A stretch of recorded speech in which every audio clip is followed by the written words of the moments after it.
Record रहा है कि मैंने कभी भी अपने असूलों पे कोई प्रेशर बर्दाश्त नहीं किया। तो मैं खिलाफ हूँ जो हर प्रेस कॉन्फ्रेंस में मैं बात करता हूँ। वो दो तबके जिन्होंने पैसे के जोर पे पिंडी शहर में सियासत की और 2 नंबर तरीके से माल बनाया और थोड़ा नहीं अरबों लेटर भी लिखा जिसमें अपने मरकजी ओहदों से रिजाइन किया। और मैंने कहा पार्टी के चेयरमैन को और एडिशनल सेक्रेटरी को भी कि मैं अब मजीद नहीं चलूंगा, मैं आज़ाद हसीयत से इलेक्शन लड़ूंगा। बिस्मिल्लाहिर्रहमानिर्रहीम जी, मैं आप सबका मशकूर हूँ। मैं चौधरी मोहम्मद अदनान MPA साबका PP 11 और साबका पार्लिमानी सेक्रेटरी रेवेन्यू भी पंजाब से। मैं आज सबसे पहले तो जो 9 मई को एक घनौना खेल खेला गया रियासती इदारों पे हमले का, और वो सब जिससे हमारे मुल्क के जो असल दुश्मन है उनके मकासद को तक़वियत मिली। मैं इन तमाम जो 9 मई को वाक़यात हुए उनकी भरपूर मज़म्मत करता हूँ और मैं ये बात आपको बावर कराना चाहता हूँ कि जो जो लोग इसमें मुलव्वस हैं, जिनकी वीडियोज़ हैं, जिनकी तस्वीरें हैं, मैं सब क्या कहता हूँ कि इनको सज़ा मिलनी चाहिए और जल्द से जल्द मिलनी चाहिए। इसके बाद क्योंकि मैंने 26 अप्रैल को ही, 9 मई के वाक़यात तो बाद में हुए, मैंने 26 अप्रैल को ही आज़ाद हसीयत से इलेक्शन लड़ने का ऐलान कर दिया था PP 11 से। और उसका रीज़न ये था कि मुझे जो मेरी पार्टी ने टिकट दिया था उस वक्त, क्योंकि मैं सिटिंग MP भी था और बहुत सारी बड़ी बड़ी ऑफर्स जो थी मुझे, जो ये साबका दौर में हम सारे MPs को थी, बहुत सारी ऑफर्स को ठुकरा के हमने एक मकसद के तहत ऐलान किया था कि हम सारे एक रहेंगे। लेकिन जब ये वाक़यात बढ़ने शुरू हुए और रियासती इदारों के खिलाफ एक ऐसी लॉबिंग तैयार करना शुरू की गई, तो मैंने बहुत सारी जगह पे अपनी पार्टी की पॉलिसियों से इख्तलाफ किया। मैंने इन लीडरशिप को समझाई ये बात कि आप ये जो करने जा रहे हैं ये आप खाई में गिरेंगे। गड्ढे में गिरने पे तो लोग बचा सकते हैं आपको, बहुत सारे वेल विशर होते हैं, बहुत सारे ऐसे लोग होते हैं जो आपके लिए नेक ख्वाहिशात रखते हैं और चाहते हैं कि गवर्नमेंट जो आई है वो चले। लेकिन जब आप ऐसे कदम उठाते हैं जिससे आप खाई में गिरने जा रहे होते हैं, तो उन लोगों को मना करना और रोकना बड़ा ज़रूरी होता है।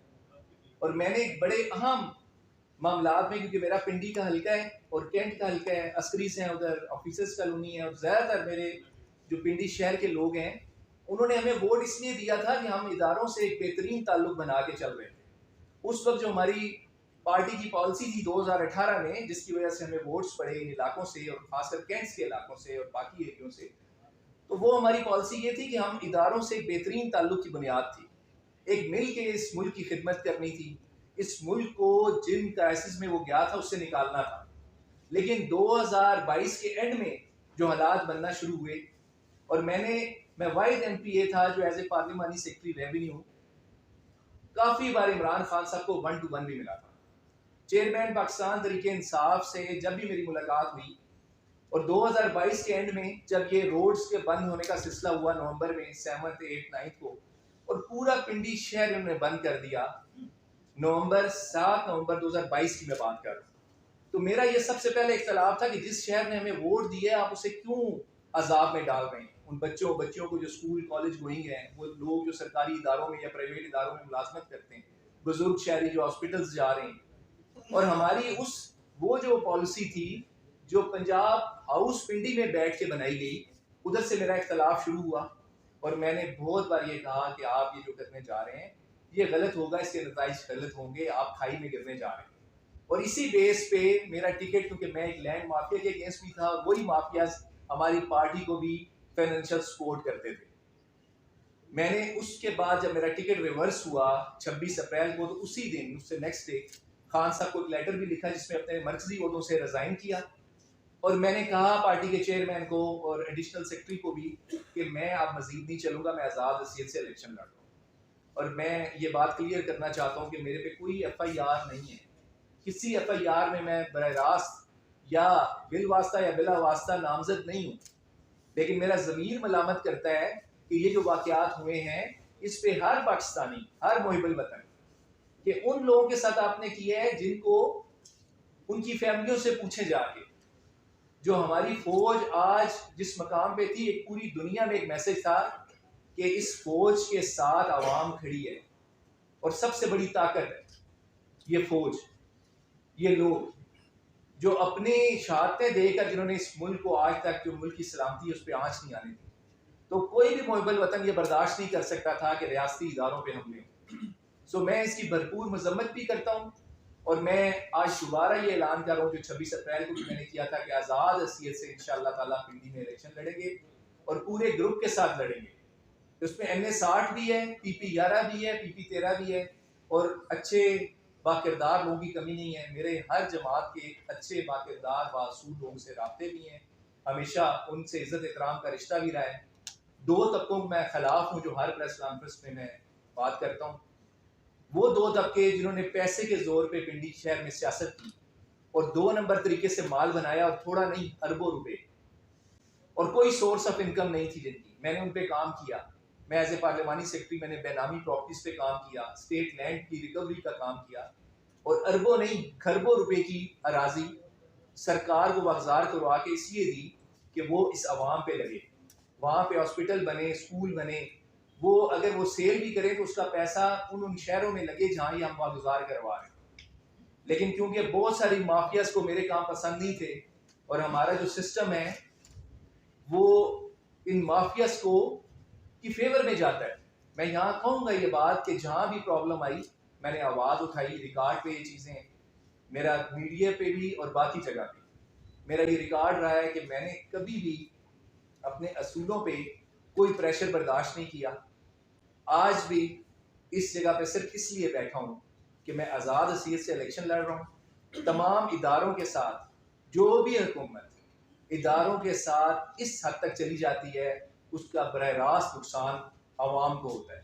और आज आवाम जिस दलदल में है, आज आवाम जिस मईशी हम बहरान में है, उसका वाहिद एक ही हल है कि हमें कौमी यकजहती से फैसले करने चाहिए। अपनी ज़िद और अना को एक साइड पर रख के आवाम का सोचना चाहिए, पाकिस्तान के उन लोगों का सोचना चाहिए जो इस वक्त मजबूर हैं और बड़े बड़े अपने हाथ से देने वाले लोग भी इस वक्त उनके वो हालात हैं वो किसी को बता नहीं सकते। मैं अवामी नुमाइंदा हूँ, इस बात को समझता हूँ। हमारी एक ही हल है कि हम अपने इस मुल्क की खातिर, अपने इस आवाम की खातिर तमाम जमातों को कौमी यकजहती के लिए एक होकर सोचना पड़ेगा और आवाम पे छोड़ दें कि जब इलेक्शन हो वो जिससे बेहतर समझते हैं वो वोट दें। आपका बहुत बहुत शुक्रिया। सर, शिराज न्यू टीवी से, ये जिस कुर्सी पर आप विराजमान है इंतहाई मुकद्दस कुर्सी है, यहाँ पर सियासतदानों के जो ख्वाब है वो धुल जाते हैं। आपने कहा कि आपकी ज़मीर मुलामत है 9 मई के वाक़यात को देखकर, तो 9 मई कहा और कहा आज जून का महीना खत्म हो रहा है, इतनी देर आप कहाते आपकी ज़मीर इतनी देर बाद की मलामत हुई। दूसरा सवाल मेरा ये है कि आपने कहा कि पार्टी को कोई लैंड माफिया जो है वो फंडिंग कर रहा है, सपोर्ट कर रहा है, जरा उनके नाम बता दीजिए। देखिए, जो पहली बात आपने की है, मैंने 9 मई के वाक़यात से मेरा दूर दूर तक ताल्लुक नहीं था और किस बंदे ने, किस शख्स ने मजम्मत नहीं की, किस शख्स ने नहीं कहा कि ये गलत हुआ है। ठीक है, मैं तो उन लोगों में से था कि जिसपे कोई FIR नहीं थी। मैं तो अपने वो लोग पिंडी शहर के जो बेचारे बेगुनाह इन मामलात में आ गए उनको मैंने कानूनी तौर पे सपोर्ट की और वो भी इस शर्त पे की कि आपका कोई फ़ोन, कोई मैसेज, कोई तस्वीर, कोई वीडियो नहीं होगी और वाकई आप बेगुनाह हैं तो हम आपकी लीगल सपोर्ट करेंगे। तो इस हवाले से इस प्रेस कॉन्फ्रेंस का मतलब भी यही है कि मुझे पता है मेरा ऑफिस बंद नहीं हुआ। मेरा ऑफिस झंडा चेची पब्लिक सेक्रेटरी भी, स्कीम 3 भी और जॉन हॉल भी, जिसको मैंने कोविड में सेंटर बनाया, फील्ड हॉस्पिटल बनाया और बाद में वैक्सीनेशन सेंटर में 6 लाख से ज़्यादा लोगों की वहाँ वैक्सीनेशन हुई। और वो तमाम बिल जो हैं, वो जो तमाम है, कोई सरकार पे मैंने बोझ नहीं डाला। मेरे तीनों जगह खुली थी और ये जो अब लोग आए मेरे पास इन दिनों में, खासकर ईद के दिनों में जो लोग आए और जिस तरह मैंने लोगों के बुजुर्गों को, वालदा को, बच्चों को रोते हुए देखा, अपने उन लोगों के लिए जिनका कसूर नहीं है, मैं उनकी बात करूंगा कि जिनका कसूर नहीं है उनके लिए नरमी होनी चाहिए और जिनका कसूर है उनको सजा होनी चाहिए। और इसमें आप जो बात कर रहे हैं कि सेकंड लैंड माफिया की के नाम लें, उनके नाम सबको पता है, सबको पता है। इवन के मैं तो वाहिद बंदा था जिसने मीडिया में उनके नाम लिए और जिस पे एक तूफान आ गया, क्योंकि मुझे ये कहा जाता था कि सिर्फ नून के लोगों के खिलाफ कार्रवाई करें। तो मैंने कहा जी नहीं, मैं जो सारे लोग हैं, चाहे जिनका ताल्लुक PTI से किसी और पार्टी से भी है, मैं सबके खिलाफ कार्रवाई करूंगा, नहीं तो मैं रिजाइन कर दूंगा। अच्छा चौधरी साहब, आपको तो पता होगा लैंड माफिया के नामों का, मुझे नहीं पता है। मुझे जर्नलिस्ट, मुझे आप बता दें क्योंकि आप पहले भी नाम ले चुके हैं, और दूसरा आप चौधरी निसार और इमरान खान के माबैन खुलकर किरदार अदा कर रहे थे, तो अब आप पार्टी छोड़ चुके हैं, जरा हकाइक वाजा करें कि क्या चौधरी निसार किस वजह से पार्टी में नहीं आए, और कौन था जो उन्हें लाना चाहता था, वो चकवाल से था या कहीं और से? देखें, जहाँ तक चौधरी साहब का ताल्लुक है, चौधरी साहब के मेरे वालिद मरहूम से बहुत ज़ाती ताल्लुक है। मेरे वालिद साहब कोई सियासी आदमी नहीं थे, एक ज़ाती उनसे इज़्ज़त एहतराम का रिश्ता था, तो वो ताल्लुक जो था हमेशा कायम रहेगा। मैंने जब भी कोई ऐसे मामलात हुए या सिलसिला हुआ, हमारी ख्वाहिश थी, इवन कि इमरान खान साहब की चेयरमैन पाकिस्तान तहरीक इंसाफ की ये ख्वाहिश थी कि चौधरी निसार तहरीक इंसाफ में आए, और वो सबको पता है। ये हालात जब ख़राब हुए बहुत ज़्यादा, तो इमरान खान ने, चेयरमैन पाकिस्तान तहरीक इंसाफ ने खुद इजहार किया जब हमारी मीटिंग थी, और मुझे उन्होंने कहा कि अगर वो आ जाएं तो बहुत सारे मामला शायद बेहतर हो जाएं, लेकिन उनको ये किसी ने गलत बताया हुआ था कि वो बीमार हैं, जिसकी वजह से एक रब्ता मैंने वाकई किरदार अदा किया उसमें। और जो निसार साहब ने स्टेट वे का, उन्होंने कहा मैं इदारों के साथ लड़ाई में इमरान खान के साथ नहीं, अगर मैं नवाज शरीफ के साथ नहीं था तो मैं इमरान खान साहब के साथ भी नहीं हूँ। असूल की बात थी, उन्होंने सियासत और तरह की है। इदारों की लड़ाई में हमेशा आपके आवाम का नुकसान होता है, आपके मुल्क का नुकसान। चौधरी साहब, आप ये लैंड माफिया का जिक्र भी कर रहे हैं, आरिफ अब्बासी और आपके इख्तिलाफात जो है वो किसी से ढके छुपे नहीं है।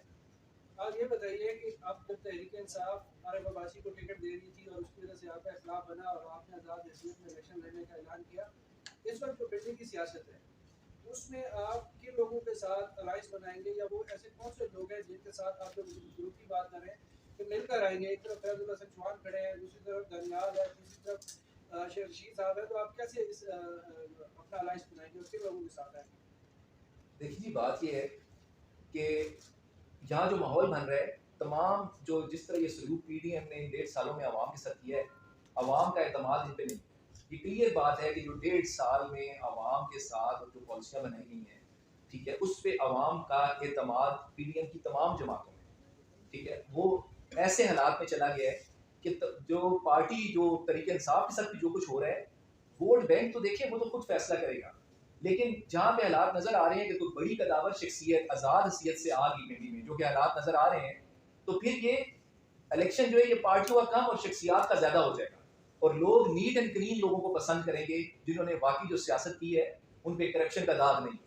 और मेरा ख्याल है पिंडी से ही शुरुआत होगी, और बहुत बड़े नाम जो हैं पिंडी से और पूरे पंजाब में ये ग्रुप बनेंगे जो आज़ाद हैसियत से लोग इलेक्शन लड़ने आएंगे और इलेक्शन जीत के भी जाएंगे।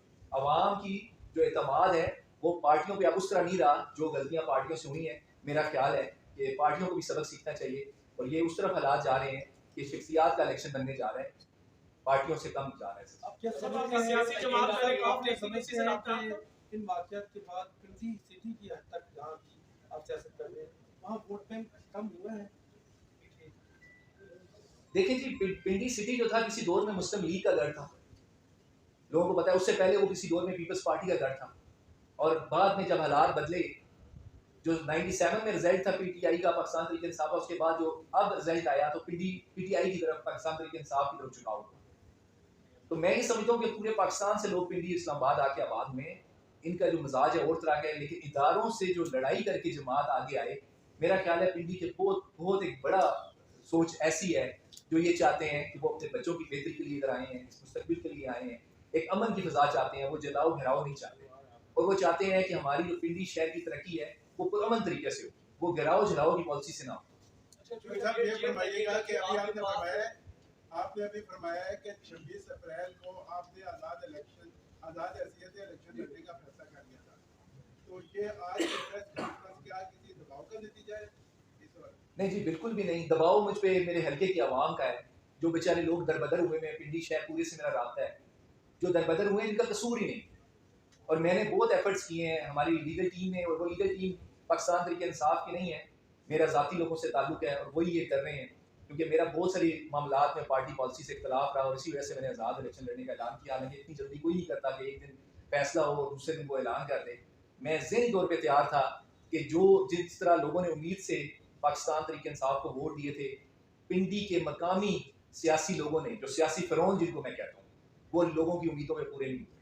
उन्होंने अपनी ज़ात की सियासत की, मारूसी सियासत की, जिसकी वजह से उनको भी नुकसान होगा। ये इलेक्शन बताएंगे कि जिन लोगों ने अपनी ज़ात की मुफाद की सियासत की और पाकिस्तान तहरीक इंसाफ का नाम और एजेंडा इस्तेमाल किया, उनके साथ ये लोग क्या करें। साहब ये बताइएगा कि पार्लिमानी सेक्रेटरी के पौधे से आपको किसी लैंड माफिया के हवाले से हटाया कि आप तो शर्मा रहे, लेकिन मैं आपसे ना रहूँगा, क्या मलिक रियाद है वो लैंड माफिया? और उसके बाद अगर पीटीआई की बात कीजिए तो पीटीआई में भी आपके जाती आपके हल्के के कुछ उससे एमपीए से जो मामले करते हैं अल्फाज ट्रस्ट के हवाले से थी। और ये मुझे बताइएगा क्या उस वक्त आपको निकाल दिया गया था? दोबारा हर पार्टी में मलिक रियाद का बड़ा अहम किरदार होता है, क्या आप किसी अगली पार्टी में जाएंगे या किसी के साथ फिलहाल करेंगे, वहाँ पे भी मलिक रियाद का आपको सामना करना पड़ा तो क्या होगा? और लास्ट क्वेश्चन ये है कि समापुर के हवाले से आपने पार्लियामेंट्री सेक्रेटरी जब थे तब बड़ा काम किया था, 500 अरब रुपए का करप्शन का एक स्कैंडल है, कितनी रिकवरी आपने कर दी? आपने एक ही सांस में बहुत सारे सवाल कर दिए। जहाँ तक ये पार्लियामेंटेरियन की बदकिस्मती होती है जब वो लैंड माफिया के रिमोट कंट्रोल बन जाते हैं। पार्लियामेंटेरियंस एक आवाम का दिया हुआ वो इमानत होती है उनके पास, क्योंकि एक रिस्पेक्ट होनी चाहिए। वो बात करें तो उनकी बात से लगे कि वो इस हल्के के नुमाइंदे हैं, किसी लैंड माफिया के या किसी बिजनेस टैकून के नुमाइंदे नहीं होना चाहिए। और जो पिंडी और इस्लामाबाद से जुल्म हुआ है, ये 500 अरब रुपये आपने बहुत कम बताया है। सर्वे ऑफ पाकिस्तान में ये सारे सर्वे हो चुके हैं और सारी स्कैनिंग और वो जो डिजिटल मैपिंग है वो मुकम्मल है। पिंडी इस्लामाबाद की स्टेट लैंड जो है वो अगर उसकी इस वक्त मार्केट वैल्यू से कम वैल्यू, आधी कीमत भी निकाल ली जाए तो ये पूरे पाकिस्तान का कर्जा उतारती है ये जमीन, इतनी कीमती जमीन। और पिंडी और इस्लामाबाद दोनों के मैं नाम लेता हूँ। इसमें ये तमाम अब डिजिटल सिलसिले हैं और सर्वे ऑफ पाकिस्तान में ऐसे इक्विपमेंट पड़े हैं कि हर साल बताते हैं कि पिछले से पिछले साल क्या हुआ, उससे पिछले साल क्या हुआ। क्या उन अदवार में जब ये माफिया इतना स्ट्रॉन्ग था कि यहाँ के कमिश्नर, डीसी, ब्यूरोक्रेसी, सारी पुलिस, उसको जब इन्होंने ग्रिप किया हुआ था, तो क्या ये पार्लियामेंटेरियन और पॉलिटिशियन सोए हुए थे?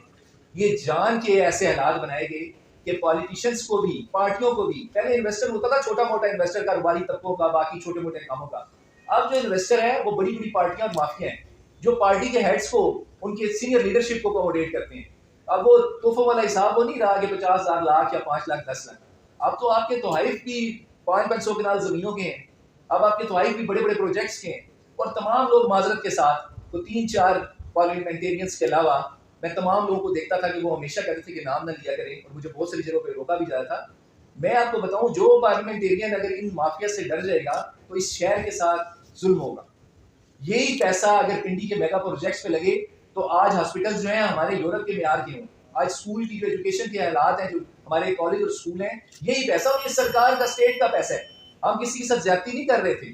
और मुझे बहुत सारी चीजों में चेयरमैन पाकिस्तान तहरीक इंसाफ की तरफ से जब हदायत जारी होती थी, क्योंकि ये पॉलिसी थी गवर्नमेंट की, ये कोई मैंने नहीं बनाई थी, ये गवर्नमेंट की पॉलिसी थी कि हमने स्टेट लैंड को वागुजार करवाना है, उसके मुताबिक ये काम होता था। लेकिन उसके बाद मुझे अफसोस होता था कि जहाँ से ये फोन आता था कि स्टेट लैंड वागुजार करवाएं, 1 घंटे बाद उधर से ही फोन आता था बड़े आला शख्सियात का, उसी ऑफिस से, कि जनाब इस काम को अब थोड़ा सा डिले कर।